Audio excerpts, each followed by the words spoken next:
सुदेश महतो जी को नहीं दिखेगा, क्योंकि उनकी आंखों पर चश्मा लगा हुआ, एक चश्मा होता है जिससे बाहर नहीं दिखता है, टीना का चश्मा लगा हुआ उनकी आंखों। उन्हें सिर्फ सत्ता चाहिए, उन्हें पद चाहिए। देखा कि अब मुख्यमंत्री बनना संभव नहीं है, तो कहीं भाजपा के साथ जाके हम उप मुख्यमंत्री कहीं तो बनने का जो उनका सपना है वो फिर से पूरा हो जाए। उनके बौखलाने से हमें कोई किसी तरह की हमें चिंता नहीं है। हम जनता की चिंता करते हैं और जनता हमारी चिंता करती है, और जनता माकूल जवाब देगी, और उस समय मुंह दिखाने के लायक नहीं रह जाएंगे। AMIM जो है वो भारतीय जनता पार्टी के एजेंट के रूप में वो काम कर रहे हैं पूरे देश में। ये दावे के साथ कहता हूँ कि 1 लाख वोट से हमारी उम्मीदवार जितने यहाँ से जा रही बेबी देवी जी 1 लाख से ज़्यादा।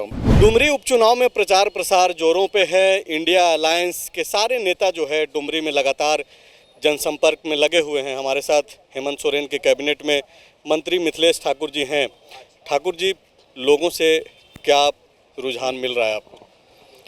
आप जनता से भी जान सकते हैं। आप तो जरूर क्षेत्र में यहाँ पर निरंतर आप यहाँ की स्थिति को देख रहे होंगे, परख रहे होंगे, क्योंकि आप मीडिया के लोग हैं। जनता इसका माकूल जवाब दे सकती है। हम तो यही कहेंगे, क्योंकि हमें इस क्षेत्र के बारे में, और ख़ास करके झारखंड की बात करें तो झारखंड में अब किसी दल की दाल गिलने वाली नहीं है। चाहे कितना भी धन बल का प्रयोग कर लें, जो आज हमारे विपक्षी कर रहे हैं। यहाँ की एक एक जनता की जुबान पर है कि हमें सबसे पहले तो स्वर्गीय जगन्नाथ दास, जिन्होंने जनता के लिए अपनी जान दे दी, उनको एक बड़ी श्रद्धांजलि के रूप में अपना एक एक वोट देने का काम जनता करेगी। और जिस तरह से ये चौथे टर्म हमारे जगन्नाथ दास को जनता ने अपना प्रतिनिधि चुनकर भेजा था अपने क्षेत्र के विकास के लिए, और जो काम उनके अधूरे रह गए हैं उन कार्यों को पूरा करने के लिए, और सरकार जिस तरह से इन विपरीत परिस्थितियों में, एक तरह तो कहें कि 2 साल कोरोना का काल बीता, और उसके बाद केंद्र सरकार जो रवैया अपना रही है, केंद्र सरकार निरंतर इस हमारी सरकार को परेशान करने का काम कर रही है, माननीय मुख्यमंत्री की छवि को धूमिल करने का काम कर रही है।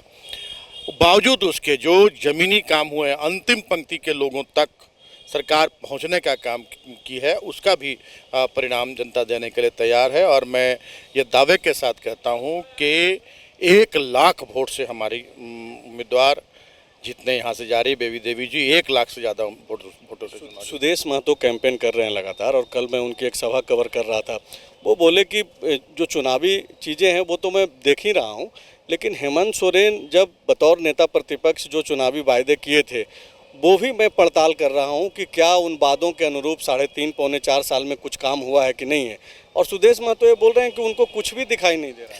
देखिए, सुदेश महतो जी को नहीं दिखेगा, क्योंकि उनकी आंखों पर चश्मा लगा हुआ, एक चश्मा होता है जिससे बाहर नहीं दिखता है, टीना का चश्मा लगा हुआ उनकी आंखों पर, और उसे बाहर दिखता नहीं है। वो तो सिर्फ अभी उन्हें चाहिए कुर्सी, उन्हें चाहिए सत्ता। पिछला चुनाव कैसे लड़ा था और आज क्या ज़रूरत उनको आन पड़ी कि उसी भाजपा की जिसके विरुद्ध पानी पी पी कर यहाँ के अनेक सभाओं में उन्होंने भाजपा को कोसने का काम किया था, उनकी नीति सिद्धांतों को कोसने का काम किया था, और आज उनकी गोद में फिर चले गए हैं। तो ये साफ दिखता है कि उन्हें सिर्फ सत्ता चाहिए, उन्हें पद चाहिए।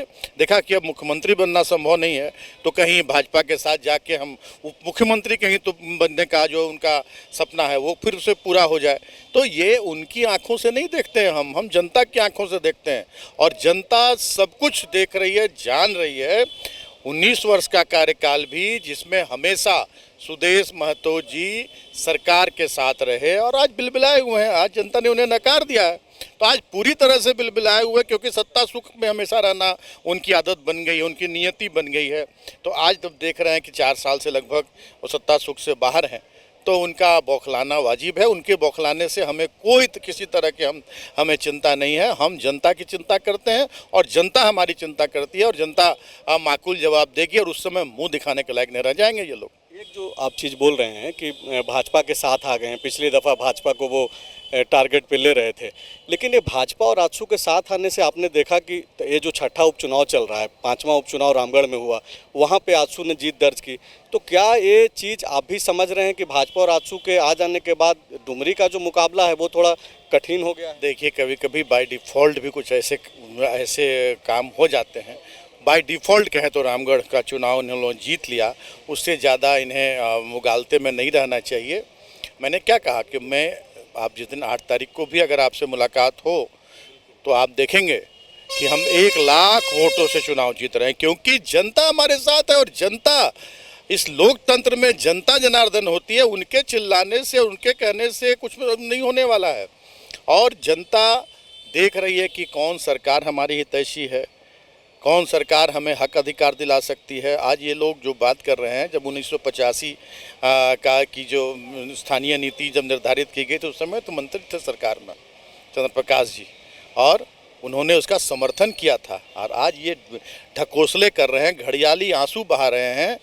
आज हमारे जगन्नाथ दादा ने अपनी तिलांजलि दे दी, अपनी प्राणों की आहुति दे दी इस क्षेत्र की सेवा करते हुए, राज्य की सेवा करते हुए। और ये जो घड़ियाली आंसू बहा रहे, जनता इसका जवाब देगी। एक आखिरी सवाल सिर्फ ये है, आखिरी सवाल है कि असुद्दीन ओवैसी 30 तारीख को आ रहे हैं, और जो चीज़ें यहाँ घूमने के बाद समझ में आ रही है कि मुसलमान वोटर जो है वो निर्णायक होगा। भले ही किंग नहीं बन पाए ओवैसी के कैंडिडेट, लेकिन किंग मेकर ज़रूर बनेंगे किसी को जिताने और हराने में। तो ये जो मुस्लिम वोटरों का क्या रुझान आप देख रहे हैं कि आपकी तरफ, झामुमो की तरफ बढ़ा है, किस तरीके से आप समझ पा रहे हैं? देखिए, 8 तारीख को सब कुछ साफ हो जाएगा। और जहाँ तक AMIM के उम्मीदवार की बात है, तो वो मैं कहूँगा कि पूरी तरह से AMIM जो है वो भारतीय जनता पार्टी के एजेंट के रूप में वो काम कर रहे हैं पूरे देश में। और अब देश की जनता सब कुछ समझ चुकी है, जान चुकी है। अब किसी फरेब में आने वाली नहीं हमारे देश की जनता और इस डुमरी विधानसभा की जनता। और आप देखेंगे कि पिछले चुनाव से अगर 1/4 भी वोट उन्हें आ गया तो बहुत बड़ी बात होगी। और वो मैं पूरी तरह से दावे के साथ कहता हूँ, जिस तरह से आज पैसे का खेल, धन बल का खेल कर रहा है विपक्ष, और ख़ास करके आजसू, उसका भी समर्थन उनके कैंडिडेट को है, MIM के कैंडिडेट को। उनके द्वारा उन्हें फंडिंग की जा रही है, उनके द्वारा उन्हें साधन संसाधन उपलब्ध कराए जा रहे हैं। लेकिन जनता हमारे साथ है, चाहे कोई हो, यहाँ के आदिवासी हों, यहाँ के मूलवासी हों, यहाँ के अल्पसंख्यक समुदाय के लोग हैं, यहाँ ऊंची जाति के जो गरीब लोग हैं, सारे लोग हमारे साथ हैं। और मैं दावे के साथ बार बार इस बात को दोहरा रहा हूँ कि 1 लाख की गिनती याद रख लेना कि 1 लाख से ज़्यादा वोटों से हम जीतेंगे। शुक्रिया बातचीत करने के लिए। मिथिलेश ठाकुर जो कैबिनेट मिनिस्टर हैं हेमंत सोरेन की सरकार में, वो ये बोल रहे हैं कि 1985 वाले जितने भी दावा कर लें, लेकिन जीत बेबी देवी की होगी। शुक्रिया।